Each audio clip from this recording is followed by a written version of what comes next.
વિનાશના નામે વિકાસનો માર્ગ. મિત્રો, હું છું ભીમરાજ નાવડા, ક્રાંતિ સેના ભાવનગર. સાથીઓ, જ્યાં હું વાત કરવા જઈ રહ્યો છું, ભારત દેશની આન બાન અને શાન ગણાતા પ્રાકૃતિક અને પૂજનીય અરવલ્લી પર્વતમાળાની, જ્યાં મિત્રો 20 નવેમ્બરના રોજ ભારતીય સુપ્રીમ કોર્ટે એક ચુકાદો આપ્યો છે. તે ચુકાદામાં જાણવા મળ્યું છે કે 100 મીટરથી નીચેના હાઇટવાળા જે છે તે પર્વતની શ્રેણીમાં નહીં આવે. પણ દાખલા તરીકે જે પર્વતના જે નિયમો છે તે નિયમ અનુસાર ટોટલ પર્વતમાળાની અંદરથી 90% હિસ્સો એવો છે કે જે 100 મીટર કરતાં ઓછો છે.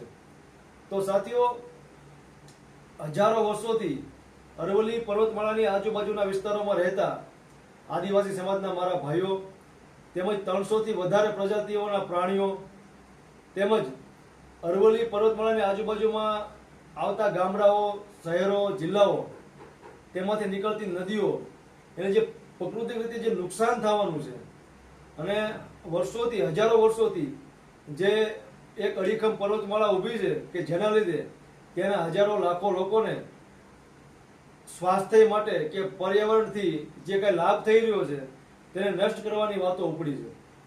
મિત્રો, સુપ્રીમ કોર્ટના ચુકાદાની વિરુદ્ધ બોલવું તે મારો અધિકાર નથી, પણ એક જાગૃત નાગરિક તરીકે હું રાજસ્થાન, દિલ્હી, હરિયાણા તેમજ ગુજરાતની જનતાને કહેવા માંગુ છું કે આપણે જે ભૂમિ ઉપર જન્મ્યા છીએ, જે ભૂમિને આપણે માતા કહીએ છીએ, તે ભૂમિને નુકસાન થતું રોકવું તે આપણી ફરજ છે. મિત્રો, ટૂંક સમયની અંદર અમે ક્રાંતિ સેના થકી એક આંદોલન કરવા જઈ રહ્યા છીએ. તેમજ રાજસ્થાન, હરિયાણા, દિલ્હી તેમજ ગુજરાતના વિભિન્ન વિસ્તારોમાં રહેતા મારા સામાજિક સાથીઓને હું પણ કહેવા માંગુ છું કે આ લડાઈ મારી એકની નથી. આ લડાઈ આ દેશની છે, આ લડાઈ આ ભૂમિની છે, આ ધરતીની છે. અને હજારો લાખો કરોડો આદિવાસી તેમજ વિભિન્ન પ્રજાતિઓના પ્રાણીઓની રક્ષા કરવી એ એક ભારતીયની તરીકે આપણી ફરજ છે.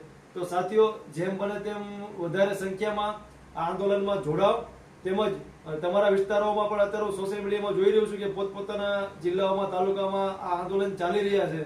કોઈ કલેક્ટર કચેરી કે કોઈ મામલતદાર કચેરી કે જે કંઈ ધરણા કરી કે પછી પ્રચાર કરી રહ્યા છે આંદોલન, તો તમામ લોકોની ફરજ છે કે આપણે પણ આ આંદોલનમાં જોડાવવું જોઈએ અને આપણા દેશની આન બાન શાન અરવલ્લી પર્વતમાળાઓને વિનાશ થતા બચાવવી જોઈએ.